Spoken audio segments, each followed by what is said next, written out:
અયોધ્યા પાસે નાનકડું છપૈયા નામનું રળિયામણું ગામ છે. ગામની ફરતે ઘટાદાર વડ, પીપળા, આંબા, આંબલી, જમરૂખ, દાડમના વૃક્ષો છે.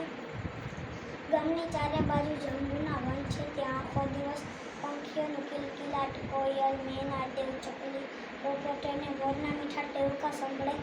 નાની શેરીઓ, મંદિરો અને મેળીઓથી આખું ગામ શોભે. સંવત 1838ના ચૈત્ર સુદ 9નો દિવસ, તારીખ સોમવાર 3/4/1781ના રાતના 10 વાગ્યાનો સમય છે. બસ તે જ વખતે ધર્મદેવના ઘરની બહાર બાળકો આનંદથી નાચે છે.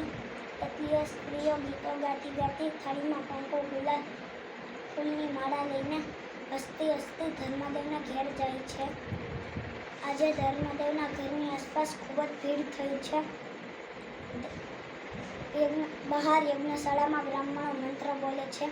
ધર્મદેવ ઉભા બ્રાહ્મણો, ગરીબો અને સાધુ સંતોને ઘરેણાં, વસ્ત્રો અને ગાયો દાનમાં આપી રહ્યા છે.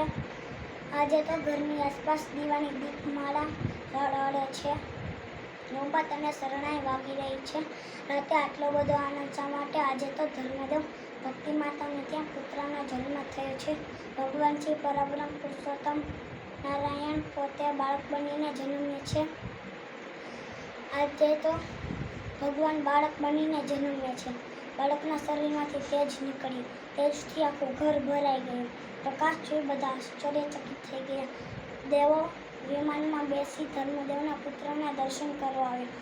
કેટલા દેવો આકાશમાંથી ફૂલ અને ચંદનનો વરસાદ વરસાવ્યો. ચારે કોર જય જયનાથ થઈ ગયો. જય શ્રી